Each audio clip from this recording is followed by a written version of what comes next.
ಸ್ವಾತಂತ್ರ್ಯ ದಿನವು ಮಳೆ, ಚಳಿ, ಬಿಸಿಲನ್ನು ಲೆಕ್ಕಿಸದೆ ಸ್ವಾತಂತ್ರ್ಯದ ಗುರಿಯನ್ನು ಇರಿಸಿ ನಮ್ಮನ್ನೆಲ್ಲ ಸ್ವತಂತ್ರರನ್ನಾಗಿಸಿ ಆತ್ಮಾರ್ಪಣೆ ಮಾಡಿದ ಹೋರಾಟಗಾರರನ್ನು ನೆನಪಿಸುವ ದಿನ.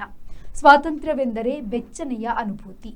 ಭಾರತ ಆತ್ಮನಿರ್ಭರದೊಂದಿಗೆ ಸ್ವಾವಲಂಬನೆಯತ್ತ ಸಾಗುತ್ತಿದೆ.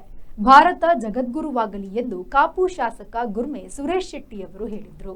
ಅವರು ಕಾಪು ತಾಲೂಕು ಆಡಳಿತದ ವತಿಯಿಂದ ನಡೆದ 79ನೇ ಸ್ವಾತಂತ್ರ್ಯ ದಿನಾಚರಣೆಯಲ್ಲಿ ಧ್ವಜಾರೋಹಣ ನೆರವೇರಿಸಿ ಮಾತನಾಡಿದರು. ದೇಶವನ್ನು ಕಟ್ಟಿರ್ತಕ್ಕಂಥ ಮಹನೀಯರನ್ನು ನೆನೆಸಬೇಕು.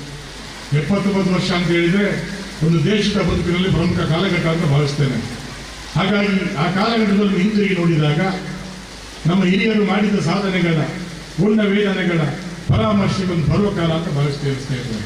ಅಂದು ದುಡಿದವರ ಇನ್ನು ಮಡಿದವರ ಸಂಸ್ಮರಣೆಗೆ ಒಂದು ನಿಮಿತ್ತ ಕಾಲ ಅಂತ ಭಾವಿಸ್ತೇನೆ.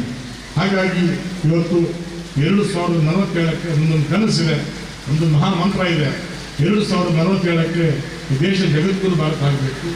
ಎಲ್ಲ ದೃಷ್ಟಿಯಿಂದಲೂ ಇದು ಪ್ರಪಂಚದ 1ನೇ ಆರ್ಥಿಕವಾಗಿರ್ಬೋದು, ಅಥವಾ ನಮ್ಮ ಸೈನ್ಯದಲ್ಲಿರ್ಬೋದು, ರಕ್ಷಣಾ ವ್ಯವಸ್ಥೆಯಲ್ಲಿ ಇರ್ಬೋದು, ಹಾಗೆ ಎಲ್ಲ ವ್ಯವಸ್ಥೆಯಲ್ಲಿ ಕೂಡ ಭಾರತ ಅದು ಜಗದ್ಗುರು ಭಾರತ ಆಗಬೇಕಂತ ಹೇಳಿದ್ರೆ ನಮ್ಮ ಕರ್ತವ್ಯ ಏನಾಗದ್ರೆ.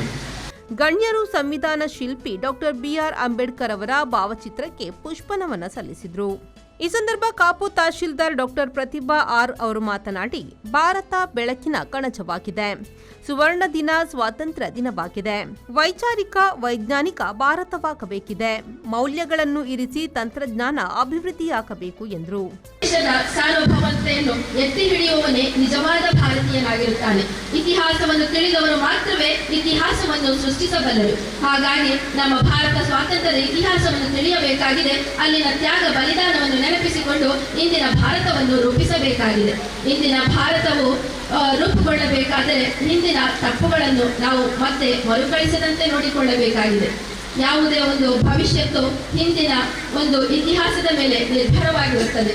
ಭಾರತವೆಂದರೆ ಸದಾ ಬೆಳಕಿನ ಕುರಿತು ಯೋಜಿಸುವ ರಾಷ್ಟ್ರವೇ ಆಗಿರುತ್ತದೆ. ಇಂತಹ ಜ್ಞಾನದ ಬೆಳಕನ್ನು ಪಸರಿಸುವಂತಹ ಭಾರತ ಇಂದು ಇಡೀ ವಿಶ್ವಕ್ಕೆ ಎಲ್ಲರಿಗೂ ಸಹ ಮಾದರಿಯಾಗಿದೆ. ಈ ಸಂದರ್ಭ ದೈವ ಪಾಡ್ದನ ಹಾಡುಗಾರ್ತಿ ಲಿಂಗು ಪಾಣಾರ, ಸಮಾಜ ಸೇವಕ ಗೋಪಾಲ್ ಪೂಜಾರಿ, ಪಾಕಶಾಸ್ತ್ರಜ್ಞ ಗುರುರಾಜ್ ರಾವ್, ಶಿಕ್ಷಣ ಕ್ಷೇತ್ರದ ಸಾಧನೆಗಾಗಿ ವಿನ್ನಿ ಗೋನ್ಸವಾಲ್ ಅವರನ್ನು ಸನ್ಮಾನಿಸಲಾಯಿತು. ವಹಿಸಿಕೊಳ್ಳಲು ಸಾಧ್ಯವಾಯಿತು. ವಿಶೇಷ ಮಕ್ಕಳನ್ನು ಇವರು ಅನುಸರಿಸುವ ರೀತಿ ಅನುಕರಣೀಯ ಹಾಗೂ ಪ್ರಶಂಸಾರ್ಹ. ಆದುದರಿಂದ 2025ನೇ ಸಾಲಿನ ಸ್ವಾತಂತ್ರ್ಯ ದಿನಾಚರಣೆ ಕಾಪು ತಾಲೂಕಿನ ಅರ್ಹ ಫಲಾನುಭವಿಗಳಿಗೆ ಕಂದಾಯ ಇಲಾಖೆಯಿಂದ ಹಕ್ಕುಪತ್ರಗಳ ವಿತರಣೆಯನ್ನು ಕಾಪು ಶಾಸಕ ಗುರ್ಮೆ ಸುರೇಶ್ ಶೆಟ್ಟಿ ವಿತರಿಸಿದ್ರು.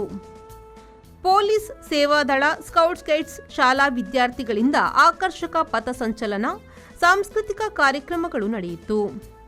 ಈ ಸಂದರ್ಭ ಮಾಜಿ ಶಾಸಕ ಲಾಲಾಜಿ ಆರ್ ಮೆಂಡನ್, ಕಾಪು ಪುರಸಭಾ ಅಧ್ಯಕ್ಷೆ ಹರಿಣಾಕ್ಷಿ ದೇವಾಡಿಗ, ಉಪಾಧ್ಯಕ್ಷೆ ಸರಿತಾ ಶಿವಾನಂದ್, ಕಾಪು ಅಭಿವೃದ್ಧಿ ಪ್ರಾಧಿಕಾರದ ಅಧ್ಯಕ್ಷ ವಿಕ್ರಮ್ ಕಾಪು, ಕಾಪು ತಾಲೂಕು ಗ್ಯಾರಂಟಿ ಅನುಷ್ಠಾನ ಸಮಿತಿ ಅಧ್ಯಕ್ಷ ನವೀನ್ ಚಂದ್ರ ಸುವರ್ಣ, ಪುರಸಭಾ ಸ್ಥಾಯಿ ಸಮಿತಿ ಅಧ್ಯಕ್ಷ Anil Kumar, Kapu taluk CEO James D Silva, Kapu ಪುರಸಭಾ ಅಧಿಕಾರಿ ನಾಗರಾಜ್, ಕಾಪು ವೃತ್ತ ನಿರೀಕ್ಷಕಿ ಜಯಶ್ರೀ ಮಾಣೆ, ಕಾಪು ಸರ್ಕಾರಿ ಪ್ರಥಮ ದರ್ಜೆ ಕಾಲೇಜು ಪ್ರಾಂಶುಪಾಲ ಗೋಪಾಲಕೃಷ್ಣ ಗಾಂವ್ಕರ್, ಕನ್ನಡ ಸಾಹಿತ್ಯ ಪರಿಷತ್ತು ತಾಲೂಕು ಅಧ್ಯಕ್ಷ ಪುಂಡಲಿಕ ಮರಾಠೆ, ಸಮಾಜ ಸೇವಕ ಗೋಪಾಲ ಪೂಜಾರಿ, ಪುರಸಭಾ ಸದಸ್ಯರು, ಕಾಪು ತಾಲೂಕಿನ ವಿವಿಧ ಠಾಣೆಗಳ ಠಾಣಾಧಿಕಾರಿಗಳು, ವಿದ್ಯಾರ್ಥಿಗಳು, ಶಿಕ್ಷಕರು ಉಪಸ್ಥಿತರಿದ್ದರು.